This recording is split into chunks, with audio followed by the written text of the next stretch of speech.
हाँ तो दोस्तों टीसीएस के क्वार्टर 2 के नंबर्स आ चुके हैं, तो उसी के बारे में हम इस वीडियो में बात करेंगे और जानेंगे कि आपको टीसीएस के अंदर इन्वेस्ट करना चाहिए या नहीं। चलिए शुरू करते हैं।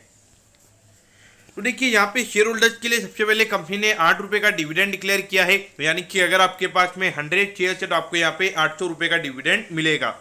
अब अगर हम रेवेन्यू की बात करेंगे तो पिछले क्वार्टर के कंपैरिजन में यहाँ पे 4% से कंपनी के रेवेन्यू के नंबर्स बढ़े हैं और ये नंबर आया है 55,309 करोड़ पे। तो देखा जाए ऑलमोस्ट यहाँ पर अगर आप देखोगे 55,000 करोड़ से भी ज़्यादा का रेवेन्यू यहाँ पे टीसीएस का यहाँ पे आ चुका है। अगर हम प्रॉफिटेबिलिटी की बात करेंगे तो ये नंबर 9.9% से पिछले क्वार्टर के कंपैरिजन में बढ़ा है। ये यहाँ per year on year basis लिखा हुआ है, लेकिन यहाँ पर ये क्वार्टर ऑन क्वार्टर बेसिस का नंबर हमें ये नजर आता है और ये नंबर आया है 10,465 करोड़ पे। तो ऑलमोस्ट अगर आप देखोगे 10% क्वार्टरली बेसिस पे यहाँ पे नेट प्रॉफिट का नंबर टीसीएस का ग्रो हुआ है और ऑलमोस्ट अगर आप देखोगे 10,500 करोड़ के लगभग कम यहाँ पे कंपनी का नेट प्रॉफिट का नंबर नजर आता है। अब अगर हम ईयर ऑन ईयर बेसिस के रेवेन्यू के नंबर्स की अगर हम बात करेंगे तो वहां पे 18% की ग्रोथ हमें देखने को मिलती है। तो देखिए 18% अगर आप देखोगे तो परसेंटेज वाइज आपको ये नंबर कम लगेगा, लेकिन अगर हम अमाउंट वाइज अगर हम बात करेंगे तो लगभग 9,000 करोड़ से हमें यहाँ पे कंपनी का रेवेन्यू बढ़ता हुआ नजर आया है। तो देखा जाए तो डेफिनेटली ग्रोथ वाइज अगर देखा जाए तो कंपनी के जो रेवेन्यू की ग्रोथ है वो हमें यहाँ पे काफी फिनोमिनल नजर आती है और ये दिखाता है कि जो डिमांड है अभी भी वो यहाँ पे काफी ज्यादा अच्छी है और एक तरीके से जो इनकी ऑर्डर बुक जो पहले बिल्डअप हुई थी और यहाँ पे जो आईटी में जो स्पेंडिंग की कम होने की बातें चल रही थी, तो अभी तक हमें यहाँ पे कंपनी के नंबर्स में वैसे इंडिकेशन यहाँ पे नजर नहीं आते हैं। अब अगर हम ईयर ऑन ईयर बेसिस की अगर हम बात करेंगे तो वहाँ पे 8% से कंपनी के नेट प्रॉफिट के नंबर्स बढ़े हैं और ये नंबर लगभग 10,500 करोड़ के लगभग आया है। तो देखिए आपको लग रहा होगा कि ईयर ऑन ईयर बेसिस के नंबर यहाँ पे 8% से ही क्यों बढ़े हैं। तो देखिए पिछले साल के कंपैरिजन में जो एम्प्लॉइज की सैलरी वगैरह है वो यहाँ पे इंक्रीज हुई है और अगर हम पिछले क्वार्टर की अगर हम बात करेंगे तो पिछले क्वार्टर के कंपैरिजन में इतना ज़्यादा इंक्रीमेंट देखने को नहीं मिला है। तो वहाँ पे जो भी ज़्यादा रेवेन्यू ग्रोथ कंपनी का हुआ है तो वो सीधा कंपनी के नेट प्रॉफिट में हमें इंक्लूड होता हुआ नजर आया है। तो डेफिनेटली देखा जाए तो यहाँ पे कंपनी के नंबर्स अच्छे नजर आते हैं और एक तरीके से अगर मैं मार्केट के एनालिस्ट की जो एस्टिमेशन थी उसके कंपैरिजन में अगर देखा जाए तो कंपनी के नंबर्स हमें यहाँ पे अच्छे नजर आते हैं।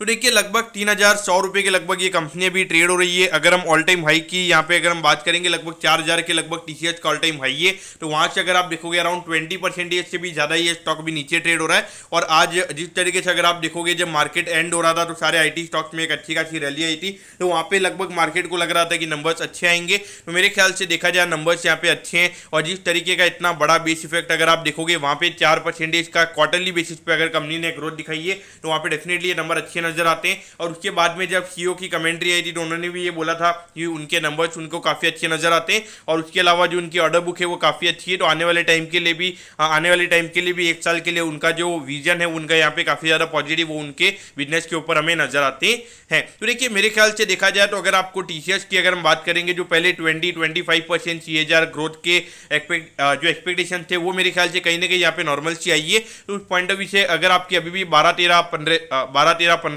के लगभग की अगर आपके रिटर्न एक्सपेक्टेशन से अगर आपके long term point of view से तो मेरे ख्याल से यहाँ पे बने रहिए। लेकिन अगर आपको 20-25% CAGR के रिटर्न चाहिए तो वो यहाँ पे थोड़े डिसअपॉइंटमेंट आपको देखने को मिल सकते हैं। तो उसके लिए मेरे ख्याल से आपको वहाँ पे जो मिड कैप आईटीज है वहाँ पर आपने जाना चाहिए। मिड कैप आईटी जो स्मॉल कैप आईटीज है वहाँ पर आपने इन्वेस्ट करना चाहिए। वहाँ पे मेरे ख्याल से 20-25% CAGR के रिटर्न्स आने वाले टाइम पे हो सकते हैं। लेकिन मुझे लगता है कि अभी भी टीसीएस एक तरीके से निफ्टी को यहाँ पे बीट करता हुआ हमें नजर आएगा long term point of view से, क्योंकि यहाँ पर अगर आप देखोगे 1 से 1.5% की कंपनी की डिविडेंड यील्ड भी रहेगी। अगर उसके अलावा 10 से 11% का अगर हम कैपिटल एप्रिसिएशन अगर हम मान के चलेंगे तो वहाँ पे मुझे लगता है कि डेफिनेटली ये निफ्टी को हमें बीट करता हुआ long term point of view से नजर आएगा। तो दोस्तों मैं होप करता हूँ कि टीसीएस के जो क्वार्टर 2 के नंबर्स हैं वो आपको अच्छे समझ में आ गए होंगे। अगर आपकी कोई भी क्वेरीज है आप कमेंट कीजिए, मैं जरूर आपके कमेंट पर रिप्लाई करूंगा।